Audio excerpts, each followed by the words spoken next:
मैं आपको बताऊँ, इससे पहले क्या था ना कि मेरा थोड़ा सा अलग रूटीन हुआ करता था। अलग इन द सेंस में घंटे के हिसाब से पढ़ता था कि 7 से 8 से 9 बजे तक इंग्लिश पढ़ पढ़ूंगा, फिर 9 से 10 बजे तक मैथमेटिक्स का फॉर्मूला का रिवीजन करूंगा, उसके बाद 11 बजे लंच करूंगा, 11 से 11:30, फिर 11:30 से 1 बजे तक मैं फिजिक्स पढ़ूंगा, फिर 1 से लेकर के 4 बजे तक मैं मैथमेटिक्स क्वेश्चन का प्रैक्टिस करूंगा। ऐसे मतलब मेरा रूटीन था, ऐसा मेरा रूटीन था। बट ये फॉलो ना हो पाया, ठीक है, कुछ दिन ही फॉलो हो पाया। उसके बाद फिर रूटीन बनाया, फिर चिपकाया, फिर ना फॉलो हुआ, फिर चिपकाया, मतलब 15-16 हम फाड़ दिए रूटीन बना करके। तो ये सब हटा करके अब नया रूटीन लाए कि अब ऐसे ना पढ़ेंगे कि घंटे के हिसाब से।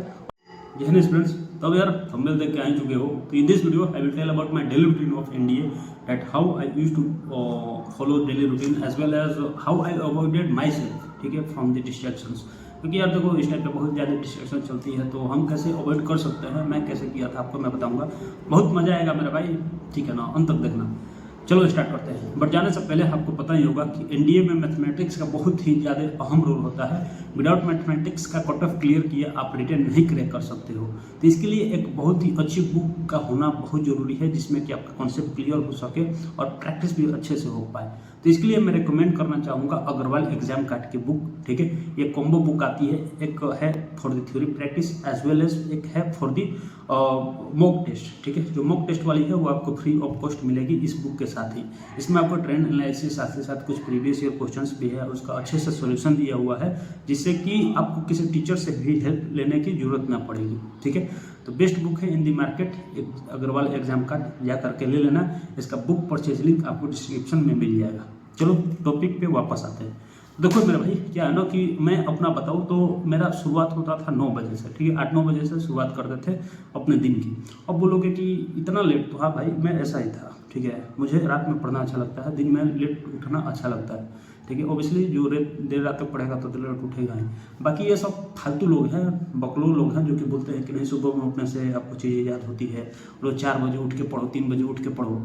ये सब बकवास है मेरे भाई, ठीक है। सही, मैं पर्सनली ये प्रैक्टिकल करके देखा भी हूँ।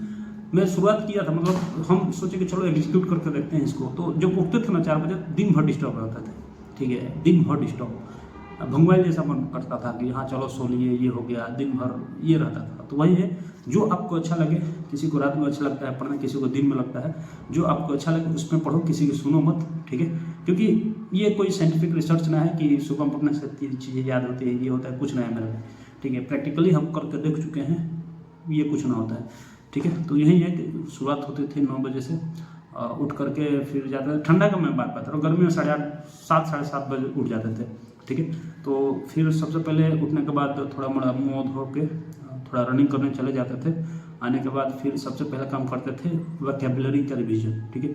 इंग्लिश का वोकैबुलरी रिवाइज करते थे। जब ये हो जाता था तो फिर मैं करता था मैथमेटिक्स का फॉर्मूला का रिवीजन, ठीक है, नोटबुक से। ये 2 काम कर लिए, उसके बाद करते थे लंच, ठीक है। देखो हमारे यहाँ ब्रेकफास्ट नहीं होता है, डायरेक्ट लंच होता है। 11 साढ़े 11 बज जाते थे तब तक, तो लंच करते थे, उसी में ब्रेकफास्ट हो जाता है, सब अलग से ब्रेकफास्ट ना होता था। उसके बाद जब ये हो जाता था तो करते थे हम लेक्चर्स प्रैक्टिस, ठीक है। यूट्यूब से कुछ लेक्चर देख करके मैथमेटिक्स के क्वेश्चन लगाते थे। दोपहर में मैथमेटिक्स का क्वेश्चन लगाता था 100।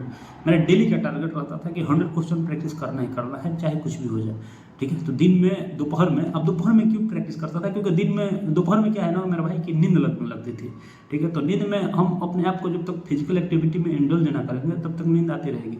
मैथमेटिक्स का क्वेश्चन बनाता था ना तो मज़ा आने लगता था, तो नींद गायब हो जाती थी, ठीक है। तो 100 क्वेश्चन दोपहर में कर लिए, उसके बाद हो जाते थे शाम, तब तक चले जाते थे थोड़ा बाहर, ठीक है, खेलने या ऐसे दौड़ने।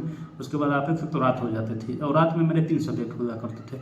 देखो मैं आपको बताऊँ, इससे पहले क्या था ना कि मेरा थोड़ा सा अलग रूटीन हुआ करता था। अलग इन द सेंस में घंटे के हिसाब से पढ़ता था कि 7 से 8 से 9 बजे तक इंग्लिश पढ़ूंगा, फिर 9 से 10 बजे तक मैथमेटिक्स का फॉर्मूला का रिवीजन करूंगा, उसके बाद 11 बजे लंच करूंगा, 11 से 11:30, फिर 11:30 से 1 बजे तक मैं फिजिक्स पढ़ूंगा, फिर 1 से लेकर के 4 बजे तक मैं मैथमेटिक्स क्वेश्चन का प्रैक्टिस करूंगा। ऐसे मतलब मेरा रूटीन था, ऐसा मेरा रूटीन था। बट ये फॉलो ना हो पाया, ठीक है, कुछ दिन ही फॉलो हो पाया। उसके बाद फिर रूटीन बनाया, फिर चिपकाया, फिर ना फॉलो हुआ, फिर चिपकाया, मतलब 15-16 हम फाड़ दिए रूटीन बना करके। तो ये सब हटा करके अब नया रूटीन लाए कि अब ऐसे ना पढ़ेंगे कि घंटे के हिसाब से, अब ऐसे पढ़ेंगे कि इन सब्जेक्ट को इस दिन पढ़ना है, ठीक है। तो मेरा मंडे से वेडनेसडे 5 सब्जेक्ट पढ़ते थे, और फिर थर्सडे से सैटरडे तक 5 सब्जेक्ट पढ़ते थे, जिसमें से 2 सब्जेक्ट कॉमन था, इंग्लिश और मैथमेटिक्स, ठीक है। इंग्लिश मैथमेटिक्स रोज पढ़ते थे, ठीक है मेरे भाई। अब देखो, अब इंग्लिश बता ही दिए कि सुबह में इंग्लिश सबसे स्टार्ट इसी से किया करते थे, वोकेबलरी, उसके बाद मैथमेटिक्स का फॉर्मूला, फिर दोपहर में 100 क्वेश्चन लगाते थे मैथमेटिक्स के और कुछ लेक्चर देख लिया करते थे। फिर हो जाती थी रात में 3 सब्जेक्ट पढ़ते थे, Monday to Wednesday, physics, geography और फिजिक्स, हिस्ट्री और बायोलॉजी। ठीक है, फिजिक्स, हिस्ट्री, बायोलॉजी ये मंडे से वेडनेसडे था, और थर्सडे से और सैटरडे था मेरा केमिस्ट्री, ज्योग्राफी, पॉलिटी। और 2 सब्जेक्ट कॉमन थे, मैथमेटिक्स, इंग्लिश, ये 6 दिन पढ़ना होता था। ठीक है, ये चलता था मेरा भाई। अब देखो, ये तो दिन का शेड्यूल हो गया। रात में क्या था, तो रात में लेक्चर देखते थे यूट्यूब से, जैसे फिजिक्स और हिस्ट्री, बायोलॉजी के लेक्चर देख लिए और कुछ सेक्शनल मॉक दे लिए और साथ ही साथ प्रीवियस ईयर प्रैक्टिस भी कर लिए। ठीक है, ये रात का शेड्यूल होने के बाद क्या था ना कि बज जाते थे 11-12। ठीक है, 12 के करीब बज जाते थे, तो 12 बजे के करीब कुछ रील्स देख लिए यूट्यूब पे। ठीक है, मैं भी रील्स देखता हूँ, अभी भी 24 घंटा कोई थोड़ी पढ़ सकता है। तो रील्स देखने के बाद फिर थोड़ा करंट अफेयर का वीडियो देख लिया, क्या दिन भर में क्या हुआ। उसके बाद मेरा रहता था कम से कम 1 घंटा का स्लॉट ये रहता था सोने से पहले कि दिन भर में जितना मैं एक्टिविटी किया हूँ, ठीक है, जितना मैं एक्टिविटी किया हूँ पढ़ने वाला, उसको मैं रिवाइज करता था, कॉपी बुक खोल के नहीं, मन ही मन। ठीक है, मन ही मन, कुछ तो याद होता ही होता था। और कैसे करता था, तो बोल के करता था ताकि मेरा कम्युनिकेशन स्किल भी अच्छा हो जाए। ठीक है, जैसे ऐसे करता था कि today I wake up at 8 o'clock, I first of all I gone for a run, after completing the run I came back home and started the revision of vocabulary. After completing the vocab, I read the mathematics formulas. After that, I took the lunch. ऐसे दिन भर activity जो मेरा होता था मन ही मन, ठीक है, मतलब धीरे धीरे बोलता था ताकि मेरा रिवीजन भी हो पाए और कम्युनिकेशन स्किल भी थोड़ा मोड़ा डेवलप हो जाए। ठीक है मेरे भाई, ये सब जब कर लिया होता था उसके बाद बज जाते थे कम से कम 2-2:30 बजे। अब दिन कल का शेड्यूल बना लेता था, कल क्या करना है। ठीक है, शेड्यूल नहीं बना पाता, मन ही मन सोच लेता था कि हाँ ये करना है, किया जाएगा। ठीक है, ये मेरा दिन का शेड्यूल होता था। फिर अगला दिन से फिर सेम रूटीन, सुबह में उठो, दौड़ने जाओ थोड़ा, आने के बाद फिर इंग्लिश वोकैब पढ़ो, फिर मैथमेटिक्स का फॉर्मूला, फिर दोपहर हो जा लंच करो, फिर दोपहर हो जाते थे तो 100 को मैथमेटिक्स का क्वेश्चन लगाओ, फिर कुछ लेक्चर देखो, फिर ऐसे ऐसे करते करते चला गया। ठीक है, ये सब चीज़ें थी। अब देखो डिस्ट्रैक्शन से कैसे बचे, तो डिस्ट्रैक्शन थी उस टाइम भी। डिस्ट्रैक्शन मेरे पास 2 ही एप्लीकेशन है, एक है टेलीग्राम और एक है व्हाट्सएप। ठीक है, और यह 2 एप्लीकेशन है। अब टेलीग्राम की बात करें ना तो टेलीग्राम पे अब इसमें डिस्ट्रैक्शन तो कोई है नहीं, और व्हाट्सएप की बात करें तो उसमें भी कोई डिस्ट्रैक्शन नहीं है। ठीक है, बाकी मैं क्या करता था, एग्जाम टाइप पे इनका नोटिफिकेशन ऑफ कर दिया करता था ताकि नोटिफिकेशन आए। ठीक है, क्योंकि पढ़ते टाइम मोबाइल पर नोटिफिकेशन आ जाता है तो फिर हम उस पर चले जाते हैं कि क्या आया है भाई, कौन क्या भेजा है। ठीक है, बाकी इंस्टाग्राम फेसबुक ये तो चलाते ना है, तो इसमें कभी हुआ ना। बाकी रील्स देखते थे भाई, रील्स में भी कैटेगरी था कि हाँ गए हैं तो 15 मिनट देखना है, इससे ज़्यादा नहीं देखना। रील्स में भी नॉलेज वाले पार्ट आता था, ये ना कि नाच उच कुछ ना, मतलब फालतू वीडियो ना। इसमें या तो टेक्नोलॉजी वाला आएगा या करंट अफेयर का वीडियो आता है रील्सों में।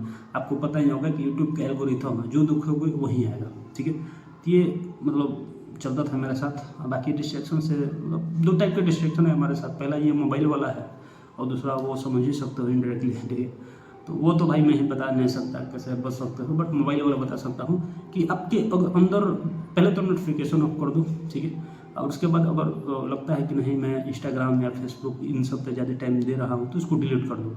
मैं नहीं रखता हूँ, शुरू से आज तक डाउनलोड लटा किया। ठीक है ना मेरे भाई, आपको लगता है कि नहीं डिस्ट्रैक्ट हो पा रहा हूँ तो डिलीट कर दो, फिर बार बार डाउनलोड कर लेना है, क्या बात। ठीक है, चलो ये सब चीज़ें हो गई। और बाकी बढ़िया से पढ़ो मेरे भाई, टाइम बहुत कम है, 2 महीना और बचा है। ठीक है ना, अच्छे से पढ़ो।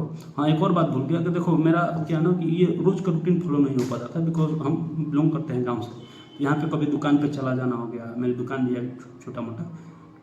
ठीक है, और खेती बाड़ी भी है, तो खेती बाड़ी में भी कभी चलाना हो गया, इरीगेशन करने या फर्टिलाइज़र देने या फिर ये कल्टीवेशन में। तो दिन का जो डिस्टर्बेंस होता था ना, जितना स्लॉट मेरा दिन का डिस्टर्ब होता था, रात में कंप्लीट करते थे। ठीक है, अब बाकी यही है कि किसी दिन कम ही पढ़ लिए तो क्या ही दिक्कत हो गया, बट पढ़ते रोज थे मेरा भाई। ठीक है, तूफान आया, आंधी है, बर्थडे हो, शादी उदी हो, कुछ भी हो, पढ़ना जरूर था। और इसमें मैथमेटिक्स इंग्लिश छोड़ते ना थे, ये रोज़ पढ़ते थे क्योंकि यही बेस है एनडीए का। ठीक है, मुझे पता था शुरू से। चलो यार, यही सब चीज़ें थी। बाकी आप लोग अपनी बताना, अच्छा लगे स्ट्रेटेजी तो लाइक करना, सब्सक्राइब करना और दोस्तों को शेयर कर देना। चलो मेहनत करो, अगला PDF में रोल नंबर आपको कैसे भी लाना ही लाना है। फिर आगे मिलते हैं, तब तक के लिए जय हिंद।